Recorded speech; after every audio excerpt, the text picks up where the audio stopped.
1, 2, 3, funk it.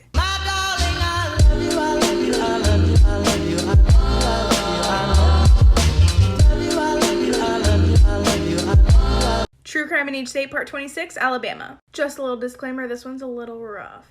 Today I'm going to tell you about Judith and Alvin Neely, which are these two. Judith and Alvin eloped in 1980, but since the start of their relationship, they committed a ton of crimes together. One of those crimes would include armed robbery across the country. In September of 1982, the couple kidnapped 13-year-old Lisa from a mall. They held her captive and then sexually assaulted her, and then after that, they injected her with Drano. You know, like the cleaner, Drano. When the poison attempt failed to kill her, they shot her in the back of the head. They then threw her body off of a cliff. And then in October of 1982, they abducted a couple. They shot one of them assuming he was dead and then took the other girl back to their motel. They then tortured and murdered her. However, the guy they shot actually lived and was able to identify the two. A few days later, they were arrested. Alvin was sentenced to life in prison where he died in 2005. Judith was actually sentenced to death, but then it changed to life imprisonment. If you like this video, make sure you subscribe to my YouTube. Continuing my series on cases that just don't sit right with me. It was July 11th, 2011 when 6-year-old Max Shacknai fell from a second-floor banister, face first, causing multiple injuries to his head and spine, specifically. There were apparently a few people watching him at the time, one of them being Rebecca Sahau, who was the girlfriend of Max's dad, Jonah Shacknai. This guy is huge in the medicinal world and pharmaceutical world. Jonah Shacknai is a pharmaceutical executive. He's a founder and CEO of major pharmaceutical corporations. He even served as chief aide to the U.S. House of Representatives, specifically on their health policy.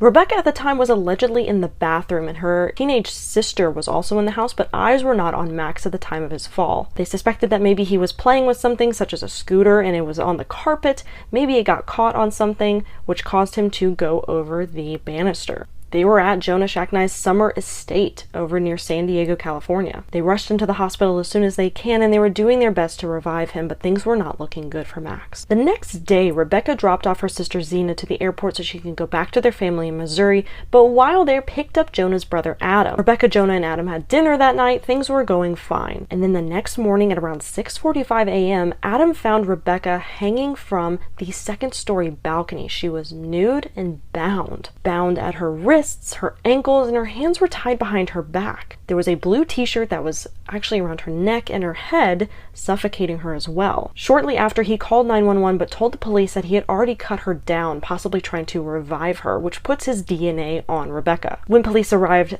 and EMS, they also tried to revive her, but she was pronounced dead on the scene. And then a couple days later in the hospital, Max unfortunately succumbed to his injuries and passed away as well. The San Diego Sheriff's Department announced this as suicide almost immediately, and there was no other DNA found at the scene. So Rebecca's autopsy showed some interesting things, one of them being head trauma. San Diego medical examiner Jonathan Lucas said that this was possibly because she went head first and maybe hit her head on the ground. However, Werner Spitz chimed in. You might recognize this name from a lot of different trials, specifically the murder of Kaylee Anthony and the trial against Casey Anthony, or you might recognize him from the JFK assassination or the Martin Luther King assassination. He thought, in fact, if this was a suicide situation, then she might have hit her head against the side of the building, but not necessarily on the ground beneath her. But he did clarify that he really needed to have been at the scene to try and get a better idea of what everything looked like. Again, because Adam cut her down, it really tampered maybe with some of the binding and the evidence, especially because the blunt force trauma on her head was noted at 4 different places. So this was very hard to accomplish, again, if she had went head first or anything of the like. At the family's request, they had a second autopsy conducted where they brought in pathologist Dr. Cyril Weck. He discovered that the injuries to Rebecca's throat were actually by manual strangulation and not by hanging. He discovered evidence that Rebecca was potentially sexually assaulted before her death, which the sheriff's department did not initially find. Something also to make note of, which is actually shown kind of a weird way in court that was very uncomfortable. He pretty much had somebody tie themselves up in the same fashion that Rebecca was in, because they wanted to see if it was even possible for her to have gotten that bound and tied. However, the woman that did do it was able to kind of mimic what Rebecca was in. And then one of the more alarming details about the scene of the crime was there was a message written near the room. Painted on the door leading to the room where the balcony was, where she was found, was an odd message that her ex-husband actually clarified for us because officials weren't making an official report on what it said. And according to her ex-husband, it said, "She saved him, can he save her?" They weren't calling this a suicide note, but they were definitely calling it strange. And Rebecca's siblings said that this did not match her handwriting at all. However, Rebecca did like to paint, so people immediately assumed that it was her. One of the biggest question marks to this case is, why was there no other DNA found at the scene? I personally believe that this was murder, this was homicide. How were they able to wipe it completely clean? And according to Rebecca's family, she was a Christian, so suicide really wasn't something that she would have ever thought about. Oddly enough, September 20th, 2011, Jonah Shacknai actually wrote a letter to the California Attorney General, Kamala Harris, now our vice president, requesting a statewide review of the investigation. Now, Jonah said he did not deny any of the initial investigation findings, but wanted to bring more closure to the family and to himself. Unfortunately, Chief Assistant Attorney General Dane Gillette responded the next day saying that they declined to help any further. Again, this is a very odd case. I do not believe it was suicide. This was definitely homicide. Tell me what you think. Okay, there's a crazy true crime case that, like, literally it just happened the other day. It's gonna make national news. It's disturbing. It's disgusting. This is your trigger warning. Here we go. So in a town in Middletown, which is in between Dayton and Cincinnati, which ironically enough, I grew up in Dayton, live in Cincinnati now, so it's all over my Facebook, all over my Twitter, all over. I'm seeing it on every news station. This mom reported her son missing a couple days ago. Well, they found out, I believe it was this morning or yesterday evening, that the mom had actually killed her son. So she originally took him out to a park out in a different county to try and abandon him in this park in whatever time of day, and he kept trying to get back into the car and ended up dragging him through the parking lot and eventually killing him. She left for 30 minutes, came back, took his body home for the night, like put him in his bed for the night, and then took the body and disposed of it in the Ohio River. I'm sure there's gonna be a lot more that comes out of this, but if you see something, report it. If you see something with a kid, report it, because I guarantee you there were signs way before this. Let's talk about another murder that was solved 30 years later thanks to DNA. This is April Tinsley. There she is. 1988, she was 8 years old walking home from her friend's house, which was just 3 blocks away. She never came home, and some people saw her crying, getting dragged into a blue truck. 3 days and 20 miles later, her body was found face down in a ditch. There were a few suspects initially, nothing really panned out. 2 years later, they found this message scrawled on a barn door. That was really it until 2004, when notes started popping up on little girls' bicycles. Notes that look like this. I'll do this so you can pause it. With these notes were used condoms and photos of a man from the waist down. Obviously, the DNA in the condoms matched the DNA from April's body. 2018, Indiana passed a law saying felons had to submit their DNA, which is how they found John Miller. They showed up, said, "Do you know why we're here?" He said, "April Tinsley." True crime in 60 seconds. Let's go.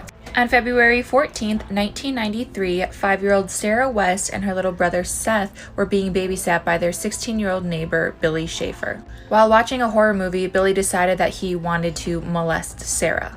So while Sarah was sleeping, he went ahead and molested her. He then stabbed her and mutilated her body. It was later found out that he also shot her in the head and he bit her on her thigh and breast. Billy then put Sarah's body into 2 trash bags and threw the trash bags over an embankment. Billy was arrested and openly confessed to this horrific crime. He pled guilty to aggravated murder and was sentenced to life with possibility of parole. On December 2nd, 2019, Billy did go in front of a judge and his request to go on parole was denied due to the horrific nature of this crime. Shot like a player, I'm not your bestie. In 2015, a girl who went to the other middle school in my school district was dating a guy in the military who was 20, I think. So she was 13 or 14 and he was 20. When they met, she lied to him about her age and said that she was 17, but still don't date minors. And so when her mom found out that she was dating this guy and how old he was, she freaked out, of course, and was like, "You need to break up with him." And just immediately these two plotted her murder. Of course, the logical step.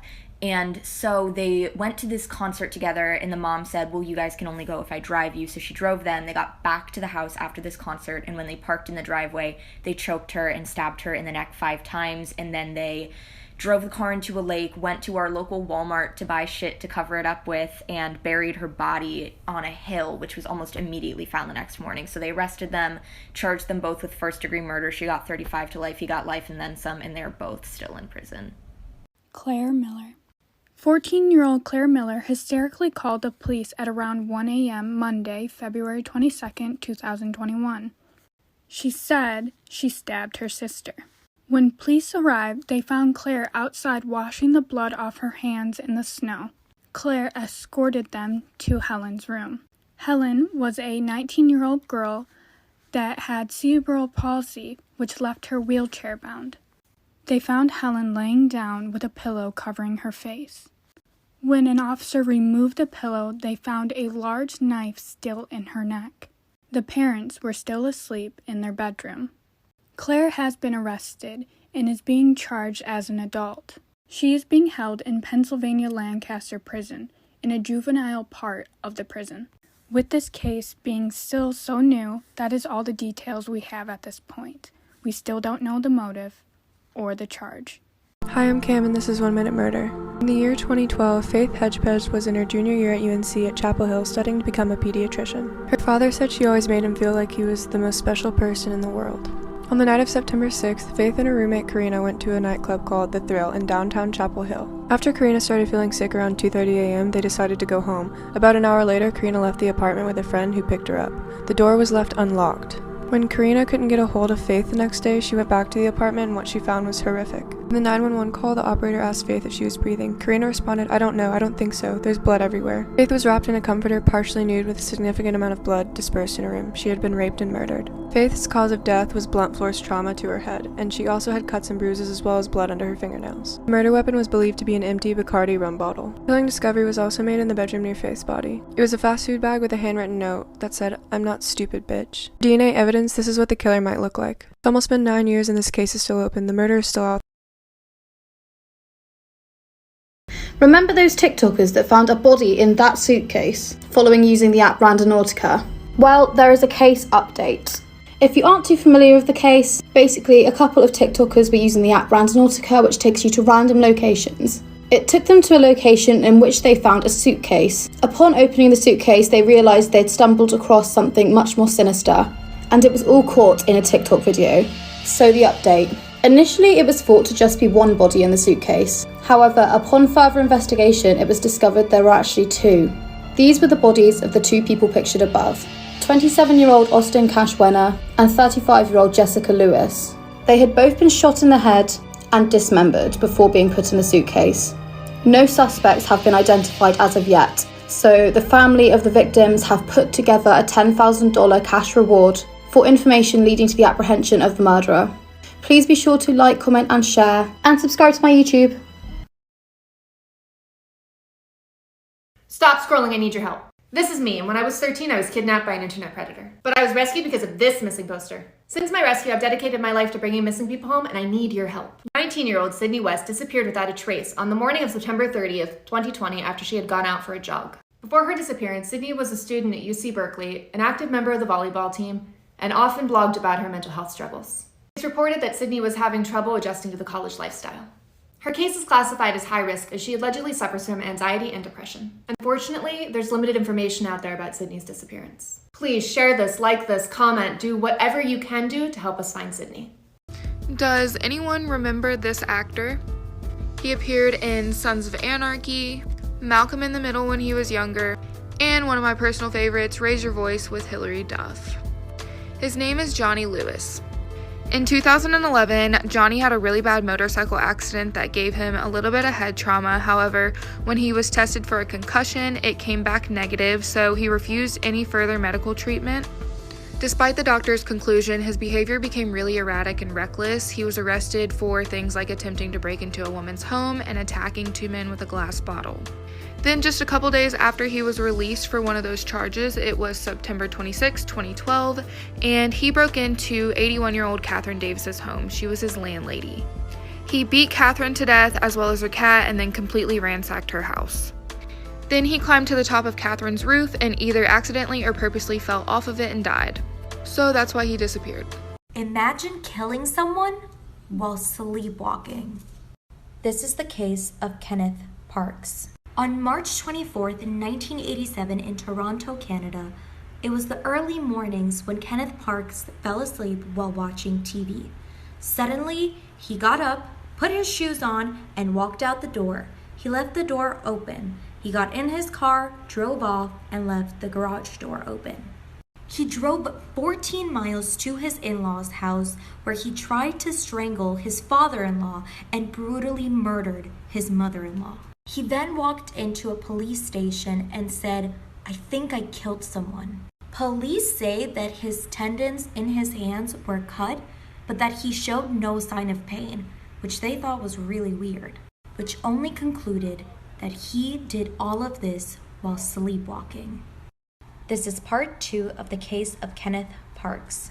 So how could he have sleepwalked so profoundly that he didn't notice he was murdering someone? According to sleep clinician Carlos H. Schenk, there are 3 possible contributors. Number 1, Kenneth hadn't slept for 48 hours. Number 2, he had just finished a game of rugby, so he was physically tired. And number 3, he had emotional stress.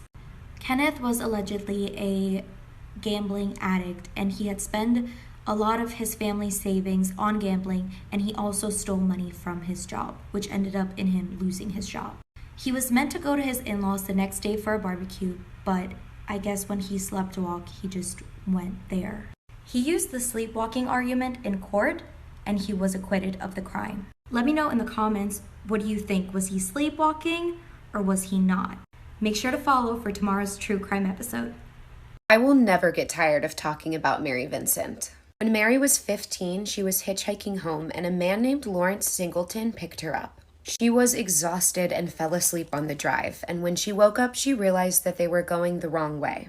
The man made excuses for it, turned around, and then pulled over to pee. When Mary hopped out of the car, she was hit over the head with a sledgehammer. He held her captive and raped her for hours on end. Then he cut off both of her arms below the elbow and threw her off a 30-foot cliff.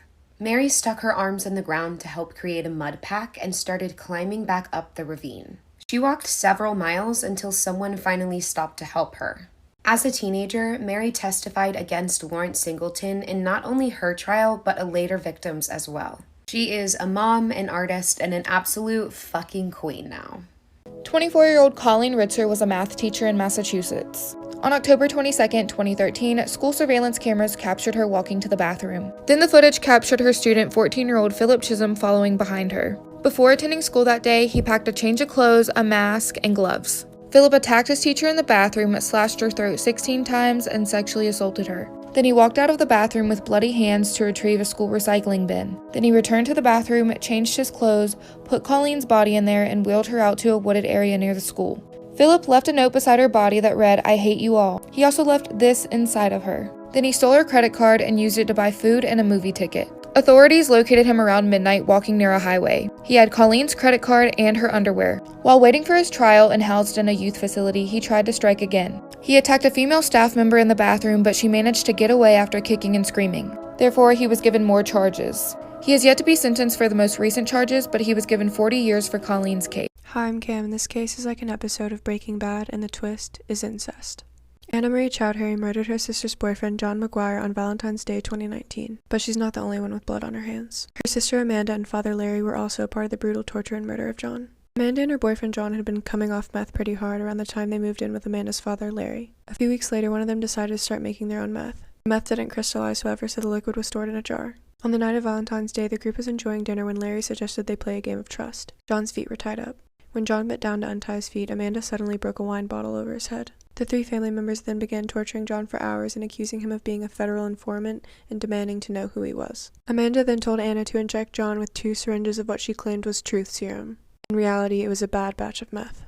Anna then strangled John to death with a rope. Amanda wanted proof her boyfriend was dead, so they dug him up, plunged bed rails into him with a sledgehammer, then reburied his remains. Amanda then married her biological father Larry on March 11, 2019, in a ceremony.